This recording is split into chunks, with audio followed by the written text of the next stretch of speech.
Welcome to Inside the Cardinal Playbook, sponsored by the UPS Store, 5510 Northeast Antioch Road in North Kansas City. I'm Rick Cole. We'll be visiting with Dustin Combs and golf coach Bob Cole in just a moment. But first, it's Mike Stockton, the head baseball coach at Jewel. Well, I got to tell you, we talked about weather last time. This has got to be so frustrating for you to come back from McKendree and find, 7, 8 inches of snow on the ground. And I feel for you. Yeah, well, you just got to do what you got to do at this point.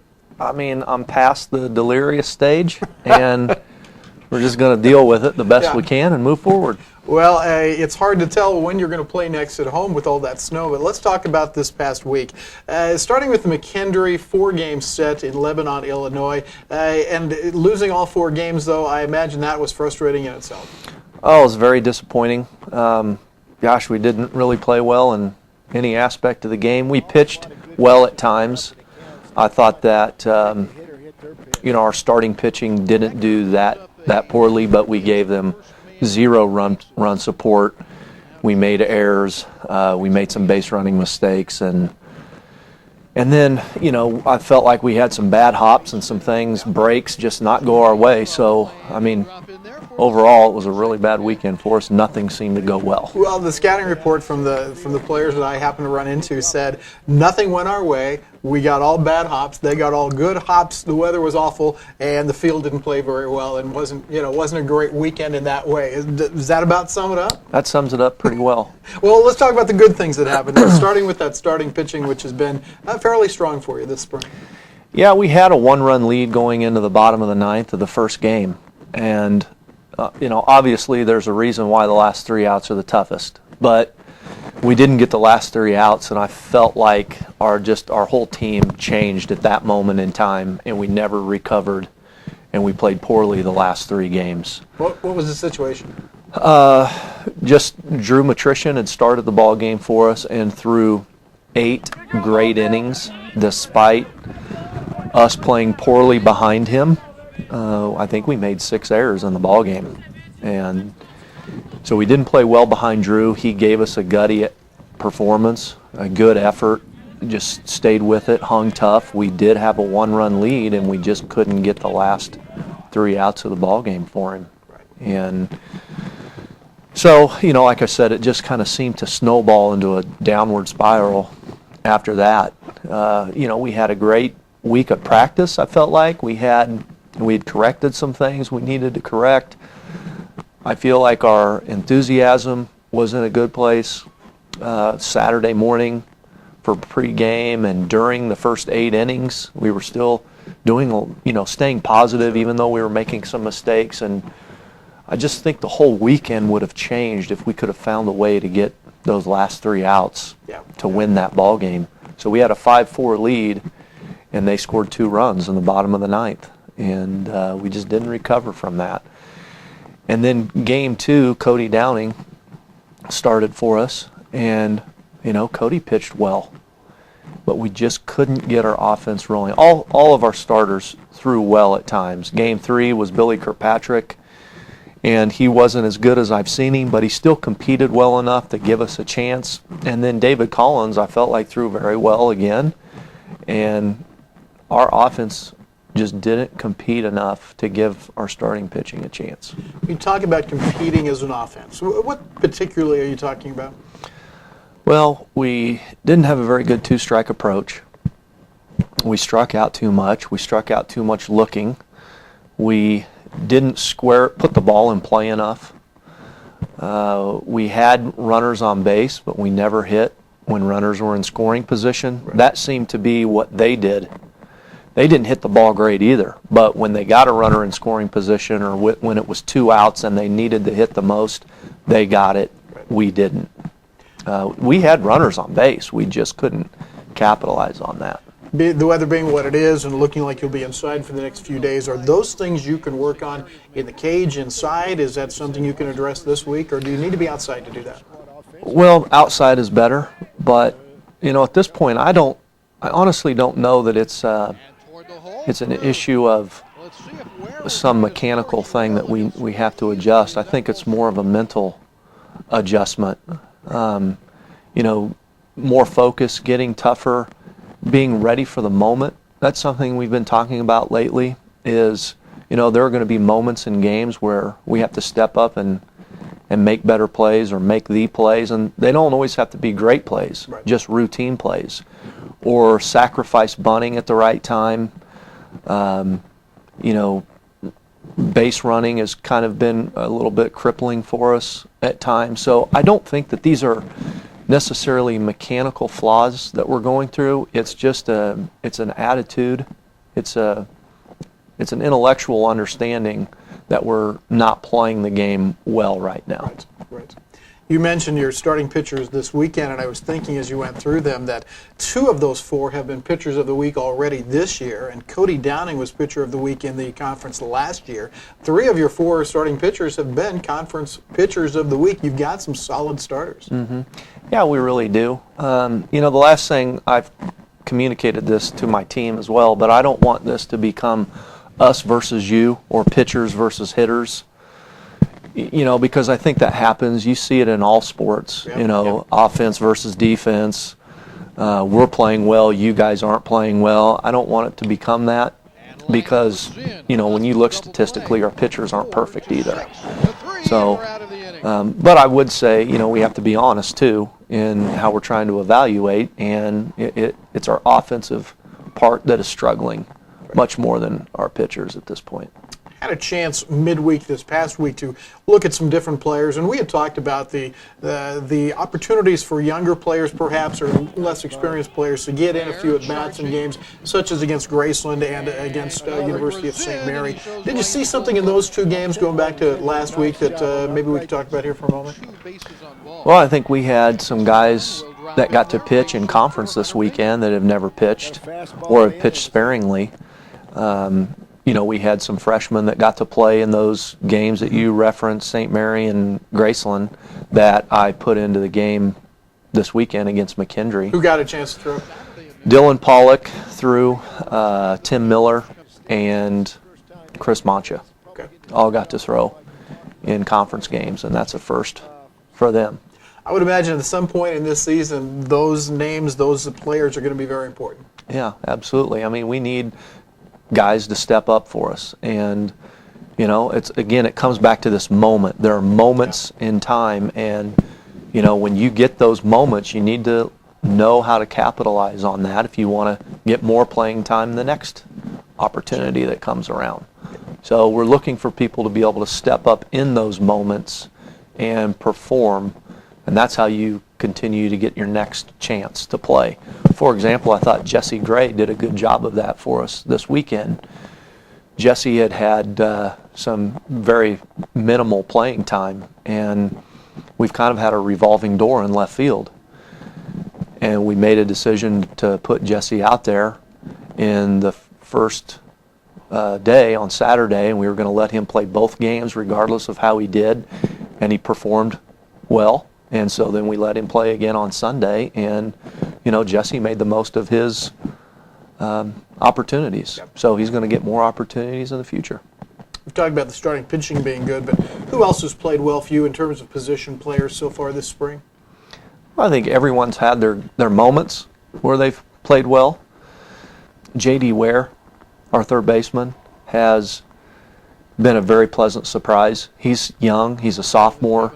He's new to our program. He transferred in as a sophomore, and I think he's trying extremely hard to grasp our philosophy, our systems, our concepts, and I feel like, we've all struggled at times, so it's not like anyone's perfect, but I feel like he's done a nice job for us. University of Illinois Springfield is on the schedule for Friday and Saturday, this being Easter weekend, and even with the snow, and I know you'll do everything you can to get the field ready, but what do you know about the Prairie Stars at this point? Not much of anything. I really don't start to look ahead until, a couple of days before we play, and so, that's something that I'll do in the next 48 hours is to start, putting a scouting report together for them. But I really don't know much about them yet. Talking about scouting reports, what goes into that? What do you look at? Well, you're just looking at some coaches can get crazy with scouting reports. I don't tend to do that much. But, I would like to look statistically at where their strengths are, where their weaknesses are. Are they a do they run as an offense? Are they going to steal a lot of bases? Are they power? Obviously you want to point out who their best hitters are and know when they come up in the lineup, so they don't have the ability to beat you maybe late in the game. And, just from a pitching standpoint, what guys can struggle if their pitch count gets up, who walks guys, who's a strikeout type guy. And so then you can kind of formulate a plan around that. Mike, thank you. Hopefully the weather will get a little bit better for you, and that offense will come to life a little bit. Thank you. Mike Stockton has been our guest inside the Cardinal Playbook, and up next is softball coach Dustin Combs. What's my motto? Play to win. What's the key? Logistics. It takes planning. Everybody on the same page. Check this out. This is my playbook. Serious business. Right player, right place, right time. Did it at the UPS store. Bam! High five. Color, pictures, charts, graphics. Nice, huh? I love logistics. It says in the book we should play as a team. Professional color printing. Now at the UPS store.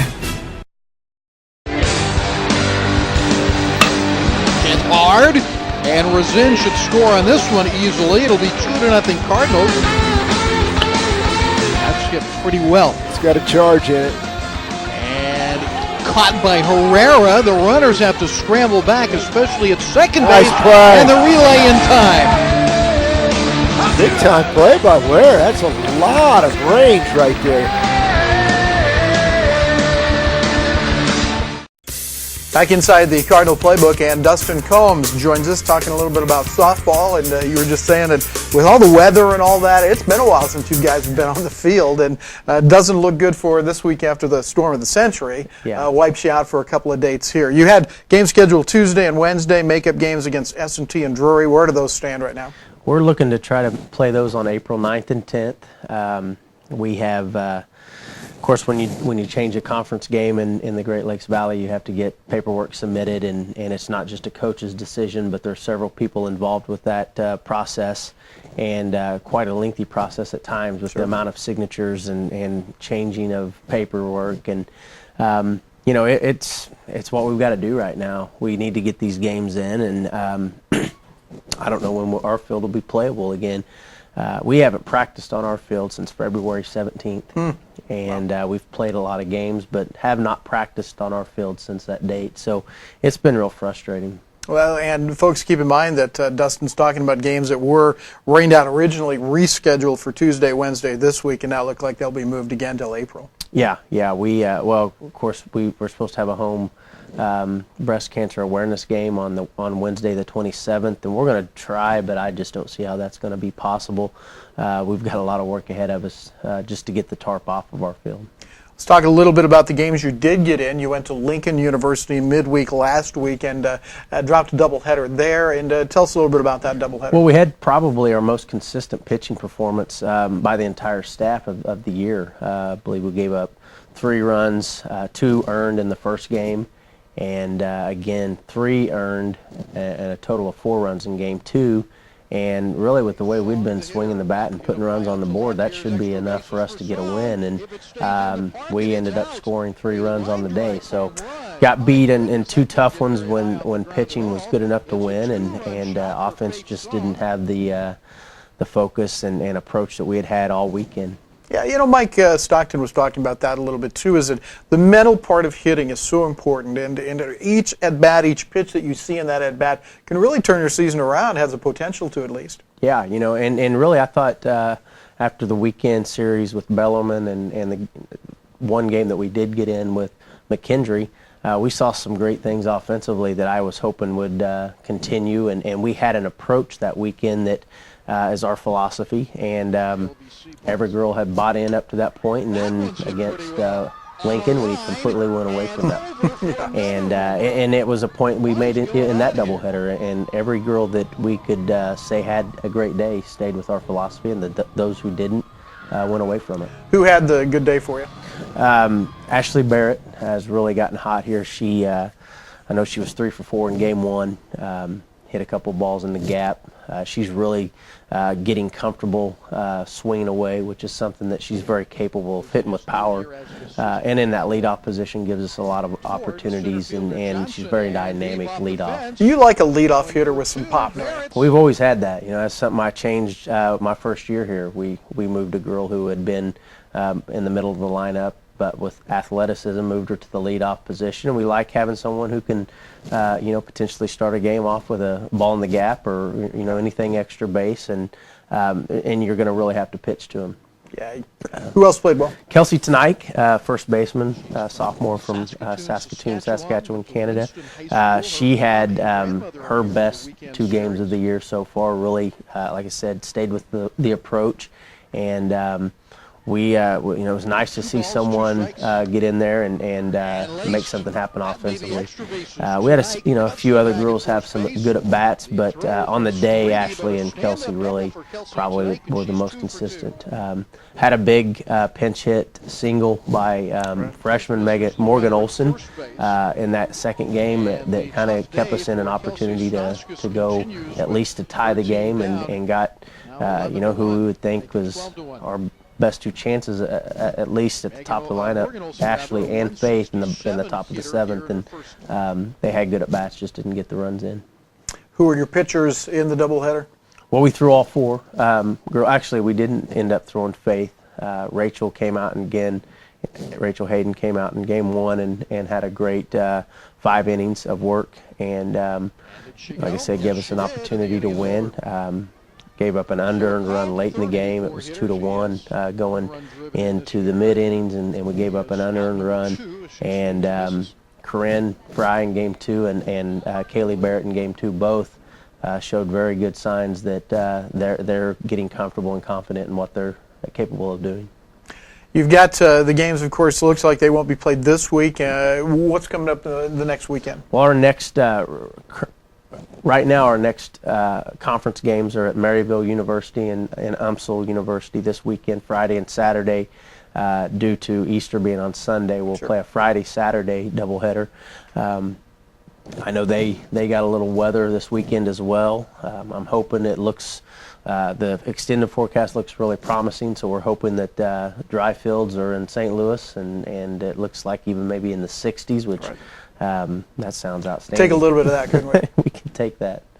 Dustin, thank you so much for being with us. And we'll be back with our next segment. We'll be talking to men's and women's golf coach Bob Cole. He joins us on Inside the Cardinal Playbook following this. This is corporate headquarters. As you can see, I have a unique business. How do I compete with the big boys? I've got this fancy business address, a marketing department, distribution center, and a great team, even a cafeteria. That's mine.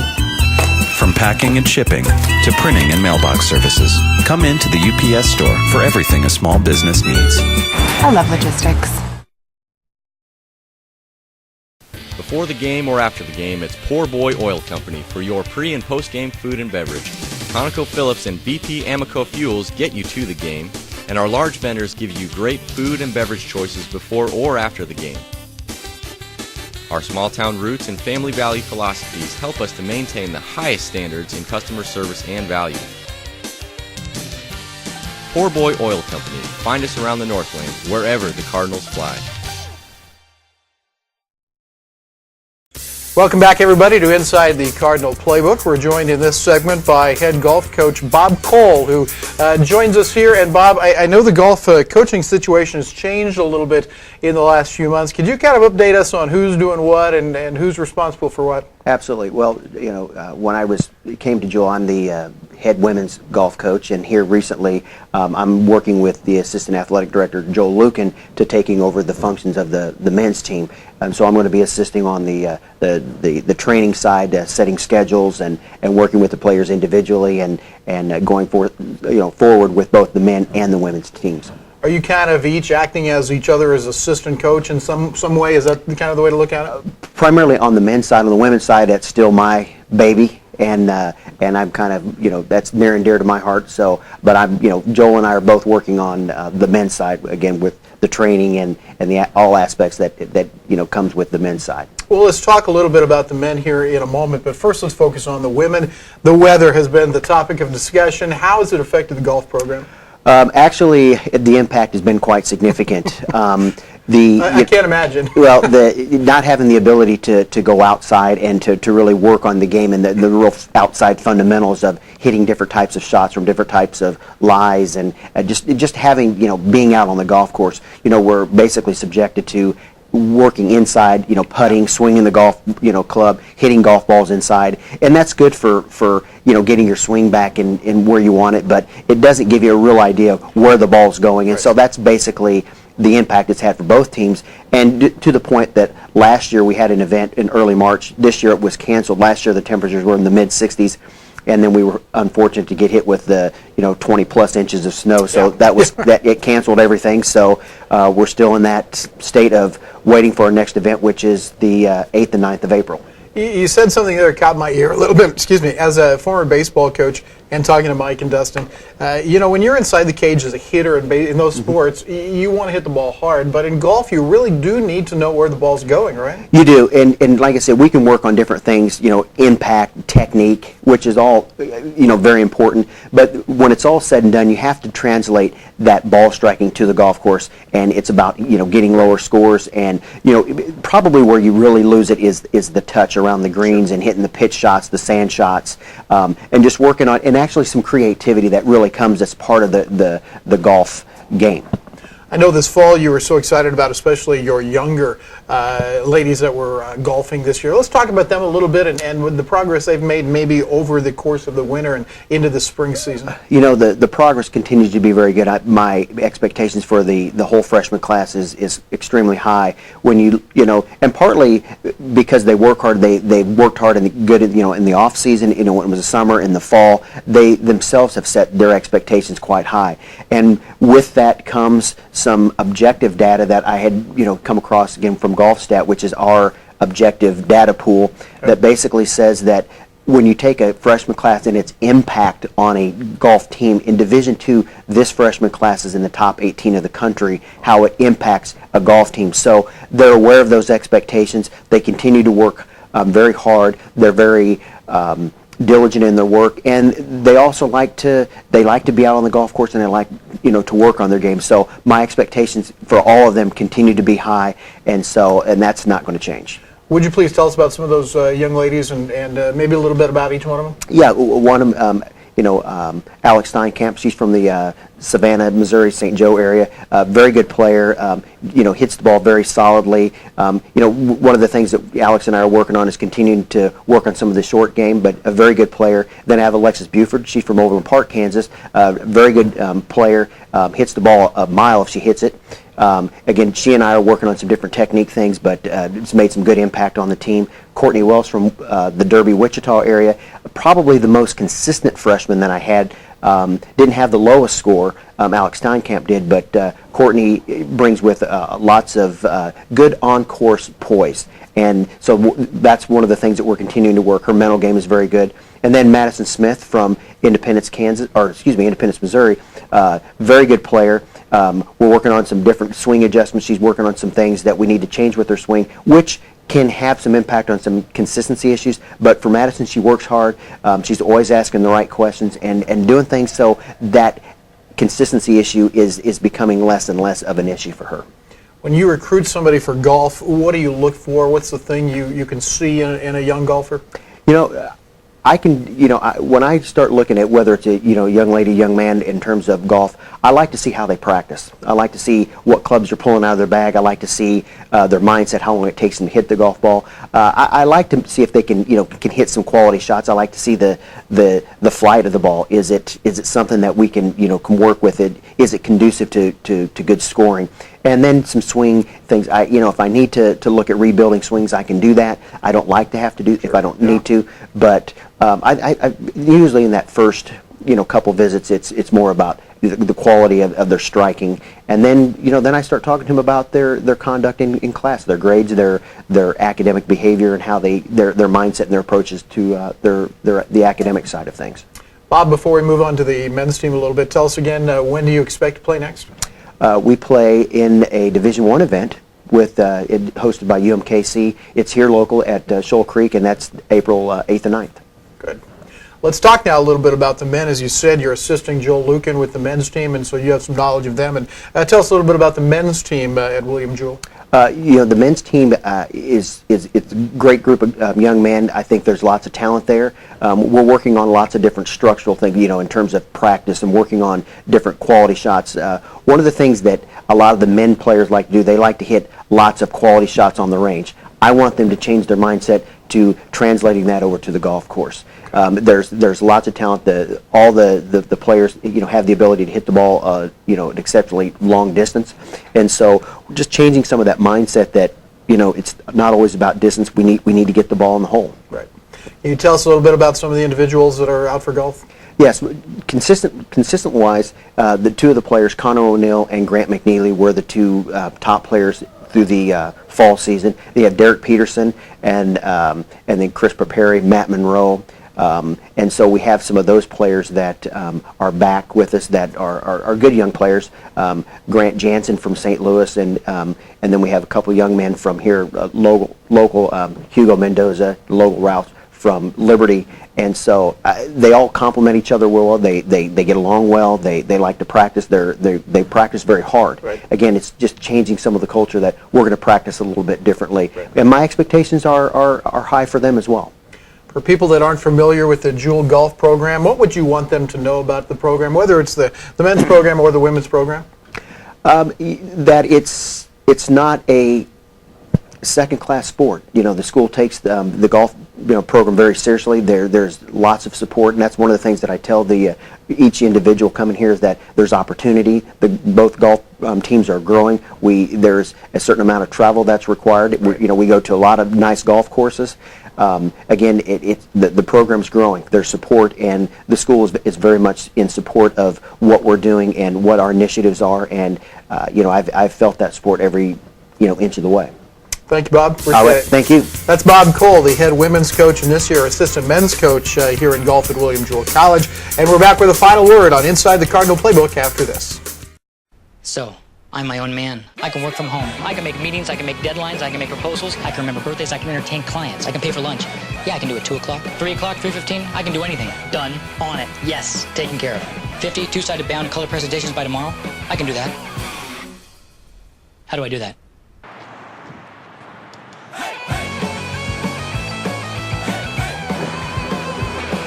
I love logistics.